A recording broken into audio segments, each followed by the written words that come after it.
Let's talk about now this particular voter registration with what, in regard to what he was saying, first of all, that there were attempts, actually Al-Shabaab invaded a police station and took away BVR kits. And if you may, just a moment, and if you may just go back to maybe last year in December, we had also the cabinet secretary from the Ministry of ICT, where he was saying that Al-Shabaab were planning to invade Kenya and steal some BVR kits. Yeah. Right? So it happened. So there was intelligence. So did they know this? Or it could be also preparing the people of Kenya for what essentially was going to be done by somebody else other than Al-Shabaab. I can assure you about one thing. I don't know personally. One thing, there are two things that, a lot of things do not add up here. One, how do you have 21 officers in a station and all of them take off? Yes. 21 armed officers take off from a station. And then Al-Shabaab comes and just carries everything. There's no fight. Nobody has put up a fight, anything. They just run away. And then Al-Shabaab comes and carries away everything, including BVRs, according to the government. Al-Shabaab comes and says, no, we did not take BVR. We took anything. We took vehicle, we took ammunition, we took other stuff, but we never took BVR. And the other point is that why would the BVR be stored in that particular place? This BVR. But really, Even if this happened, Debarl, yes. I mean, again, at this time and age, you just shut off those BVR kits and continue. This will not be occupying our time unless somebody is trying to tell us that we are this naive to start saying that my phone was stolen and somebody is making phone calls from it. You cannot just do away with that SIM card. I mean, you shut it off. And why, I haven't finished, and why did we have the intelligence information well in advance and fail to secure these BVRs and protect them? That particular place is the place where Al-Shabaab always makes its entry from. Mandera and those areas of Lafe area is where Al-Shabaab always makes its entry from. So why didn't we have sufficient protection for that? In any case, why would 21 officers, armed, Kenyans, diverse, all decide, let's run away, we should not fight this, officers. but I think, you know what I mean? Jeremiah hit the nail on the head. Yes. I mean, really, how many BVRs were there? Four. There are 4 BVR kits. Yes. 4 BVRs, yes. How big a dent that 4 BVRs make on the electoral system? In any case, if you know what information it makes there everything, is in because that, the BVR can you just shut it up. But more important, why would you choose such a place for storing BVRs? I mean, you know that it can be attacked. And you have intelligence information. For that. Keep the BVR somewhere. I mean, if you keep them in the DC's office or something, and make sure that they are locked in there. No, even if they were in a strong room. Or even in a if strong they were room. in a strong room. Yeah. Al-Shabaab never made an effort to collect those things the way the government says it. Yeah, so it's just it went in there and the BVR were lying around there and they picked it. I have a feeling everything else. I have a feeling that we shouldn't spend too much time on this. All right. I think We should spend a lot of time on it because this is where there's a game. There's a trick being played here. So is there, Farah feels that there is an underlying, dark underbelly on this. To me, what is more important? What is more important, what I witnessed in a number of polling stations or registration centers, IEBC registration centers in Kisumu County, that the young men and women doing that can show you the problems. For example, the key of number 2, okay, just in the BVS. And out comes a series of numbers. And one number is shared by 4 people. The President Moi Kibaki problem. These young men can demonstrate very easily. Now, one wonders what corrupted the voter register in the IEBC, because the problem is too widespread. Secondly, once we finish the registration exercise and we say we are cleaning the voter register, do we know the exercise we are setting ourselves to do? Because I think it's going to be enormous, given those problems already existing in the current voter register. And why should, in this particular year, do we have such a massive corruption of the voter register? I've not seen it really, even when we had the history of this country. No. It's so too big, because I notice in too many IEBC registration centers. Yes. Debarl, I think our problem is we're probably not allowing our professionals and institutions to do their work. Yeah. If we are talking about insecurity or security, we're trying to be the security experts. If we are talking about technology, we're trying to be technology experts. Why do I say this? When we start saying, why are we keeping BVRs in a secure place, what I would call secure place? Yeah. As a layman, I would have thought that's the place where it should be, where it's most secure. But again, I don't want to be the one to be seen as an expert. Why don't we get security people to answer some of these questions? The same even to the voter register, the biometric equipment. You know, we keep pulling it under the carpet, this aspect of the technical committee.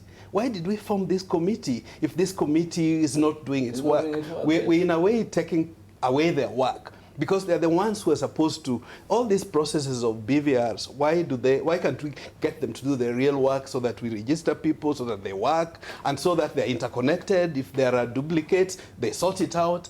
These are things that these are very simple things.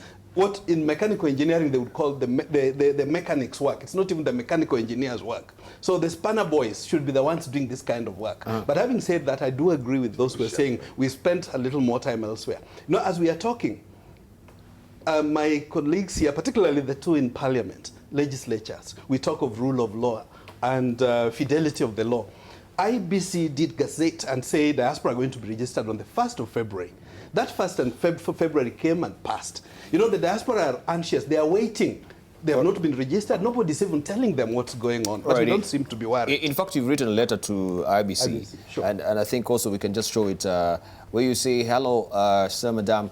You'll be aware that when IEBC published its itinerary for mass voter registration, diaspora were to be registered from 1st of February 2017. The date came and passed last week with no voter registration in the diaspora and even no public explanation of the status. The Kenya Diaspora Alliance believes IEBC is not only in violation of its own published calendar, but also contempt of the May 2015 Supreme Court ruling in favor of KDA that directed IEBC to put in place necessary infrastructure to register diaspora and report to two speakers of parliament every year on the same. Well, I will not read all of it, but just that is a snippet of it. I'm pained, Debarl, because my colleagues who are supposed to be protecting the Constitution, the right of Kenyan citizens, we sometimes forget this diaspora, they are not Kenyans. Why are we not worried about them? Because the Supreme Court in May, actually, first of all, Appeal Court, in June 2014, did direct IEBC to register diaspora. They canvassed their case, but at the end, this Appeal Court ruled against them, said, these are Kenyans like any other, give them their rights. The same IEBC counter-appealed to the Supreme Court. In May, the Supreme Court said the same. And said every year, do file a report with the two speakers of parliament. In fact, the Orengo Kiraitu committee even enhanced that, said, do not only file it with the two speakers, file it also with the head of state. That this is what we have done in this year, to prepare, to put in place infrastructure to register diaspora. All right, okay, thank you. This hasn't happened. Let's hear from Honorable Makali before we come to you, Professor. Yeah, maybe before I comment about the diaspora registration, I think the issue of the BVR kit. Yes. You know, there's the whole issue of also auditing the voters register at some point, although, as Professor is saying, it could be a lot of work. But I still believe, as Kenyans, that's a particular exercise we can't really run away from. It has to be done after registration on 14th. Yes. But in terms of the diaspora registration, this is what I want to say. You know, the law is there. At times, Parliament would pass law, but enforcement and implementation of that law really is the work of the executive in most cases. And I think that should be the, unless now it's not been, we have a committee which looks at implementation, but really it's the executive to make sure that people are registered. And since a calendar was given out that it will be done, it's a matter of following up and finding out why is it not happening. And then it should be done. I agree with Shem. Really, the IEBC should follow its calendar. And we in Parliament, both the National Assembly and the Senate, we have done our bit. We've done our bit. Even the Orengo Kiraitu Committee went further, as you say. Sure. So we have done our bit. We can't go to the IEBC on a daily basis and say, why don't you do it? There was a committee that was set up for that, and that committee should doing it well. But coming to what we are doing now with voter registration, we must, as we do that, try and discover what problems exist. As I tell my people when I go, I say, I've come here not to complicate problems, but to find solutions. And if I find that there is this problem of trouble or triple registration, I must point it out. Because if I keep quiet, people may think it doesn't exist. There's an English saying which says, better late than the late Onyango. Better late than the late Onyango. It's an English thing. So I should be late in discovering that rather than keeping quiet and find that the cause is lost. So Shem, what we're doing, we're not taking to the job of technicians. We're just finding out the problems that there are and saying, please find solutions. I can't find solutions as a politician, but at least my responsibility is to point out the problems as they emerge. Yeah. You see, Debarl, sometimes very interesting stuff I watched on the TV sometimes back where somebody was moving out of a factory with a small packet of sawdust, but with a wheelbarrow. So the policeman at the entrance would ask him, what is in this small box? They say, just a sawdust. They check it and they find it's a sawdust, they allow it. But the man was doing it every day. So finally he asked him, I'm sure you're stealing something. So what is it that you're stealing? I'm not going to report you. He said, if you assure me you're not going to report me, I was stealing the wheelbarrows, he said. So the man, the man was stealing wheelbarrows. But the police or the security at the gate were missing the big picture. They were looking at the small picture. They were just looking at the small things that were inside the wheelbarrow. Right now we're looking at small things. The issue is this election is going to be stolen. Are you getting my point? That is what we are missing. The whole issue of the diaspora, because Dennis Itumbi let this cut out of the bag when he said we have to do ABCD and then we finally have to decide how to rig. And that is what is he? The communication person, what is he? The expert. Yes, digital communications. The expert on digital, yes, in there. Well, it doesn't matter. It doesn't matter. I know you are a little bit of an apologist for this government, but anyway, it doesn't matter what it is. Point of order. It doesn't matter. It doesn't matter. Let me tell you, we're missing the big picture. We are trying to make sure that there is a free and fair and transparent elections in this election now. We can't afford to have that, you know. So the big picture is, why do we have the diaspora fine? We know the reason why. Is it clean?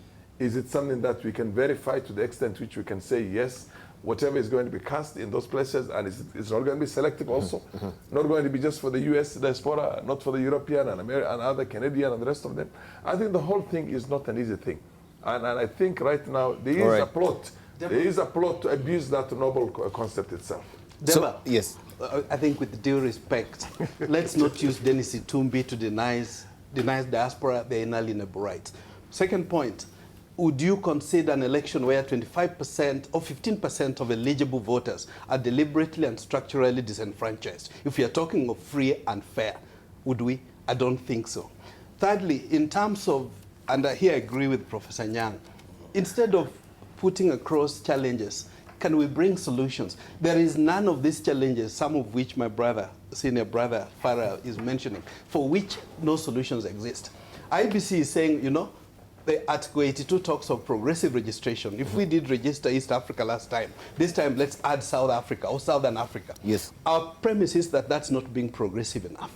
In fact, at a minimum, we are saying, look, can we have at least two centers in every region of the world for the next elections? We would be very happy. For example, for Europe, we are saying if you do it in London and one other place, say in the Benelux, we would be very happy with that. For Southern Africa, again, do it in South Africa and one other country, either Namibia or Botswana. Yes. For Asia, do it in two countries, either Japan or Australia or China, where there are significant numbers of Kenyans, some languishing in jail, but that's a story for another day. If it's Middle East, do it in Dubai. Thank you. So this is what we are asking, and it's doable. So the imaginary challenges, what I want to reassure my brother is that there are solutions to each of those challenges if there was a good will. We don't even have solutions to the domestic challenges. We have a situation in which just our former presidents... Can we hear from Jeremiah Kioni, sir? Yeah, please. I just wanted to say, even as we talk of apologists, I think we must stop also at the same time becoming fearmongers. Because when you come and declare on this panel that elections will be leaked, I think it is not a good thing to say to the out there, because they are really, Kenyans listen to this and they take what we say seriously. I think it is important, just like Professor has said, to point out the difficulties that are there and suggest solutions. And I think one of the other things that is going to affect the registration process is that even as we continue registering and we use schools to help register those who have qualified to vote, the point is that if they are registered, if a Ndaragwan is registered in Kisii, then it's still a waste of time because he will not be able to go back to Kisii. Who is going to fund this young man to go and vote in Kisii? Because the voting will be done during the holidays. And the issue of the fact that there are now people who moved, after 2007, these crashes that we had a lot of people moving from one point to the other. And those people are still trying to transfer their voting stations. They are finding it difficult again because you are required to take a bus to go and transfer at a headquarters. And nobody is going to, we are talking of a time when people have no money, there is hunger in the country, people are really struggling to survive. Nobody is going to use his 100, 200, 300 shillings to go and transfer his vote. That cost must be done away with. By IEBC, they should make it possible for somebody to transfer his vote from where the person is. And that is an immediate thing. It's a decision that they need to make at their we need to wind up on the voter registration. We take also this conversation a rank deeper. And also we have callers who are hanging on the line. Also, IBC has been expressing concern that some counties with high potential voting population of 100,000 and above are below 20% of their total targets. And we had Mr. Chebukati mentioning Vihiga. We have also Nyeri, Kisii, Kericho, Kakamega, Bungoma, Siaya, Kitui, as being among such counties which they are asking stakeholders in these counties to work closely with the officers to ensure all eligible Kenyans are registered. And Mr. Makali will tell us more about this, why also Kitui is not really doing well on that front. But we have callers hanging on the line. We have Simon hanging on the line. Good morning, Simon. Good morning, Simon. Morning, panel. Yes, morning. You have a question or a contribution? I want to answer the issue of the routes. I saw the cartoon and seemed nobody understood how the routes can be dealt with. I have the solution. I'm a counseling psychologist and I'm calling from Bungoma. I have the solution. The solution is to go into civic education right from primary schools through high school so that the people's minds can change. I'm a psychologist and I know psychology is about mental behavior, mental processes and behavior. So unless we go into the root is the children, then we move up. We cannot win anything virtually, anything other than waiting under the mercies of God. Thank you. Thank you, Simon. We have another caller hanging on the line. Good morning. George, good morning. Hello. Good morning. Morning to you. You have a question or a contribution? Yes. I want to take you back to the topic that we started with on issue of drugs. Yes. Let me say very clearly that I've been dealing with drugs for the last 15 years at the level of rehabilitation and also addressing drug trafficking in our country. I want to put it on record that if you go to a village level and you want to know people who sell drugs, you don't need to go any further. Go to the police station, snatch police force, and you get the numbers of each and every person dealing with drugs. What I think the country is doing, what is doing, we are running back to the old problem of blame game. When you talk about drug ban, people who sell drugs are human beings, take drugs are human beings. I think one president from, I don't know whether Guatemala or which country, has started a campaign whereby he wants the world to legalize drugs. Because if we legalize them, we'll get out and face the problems.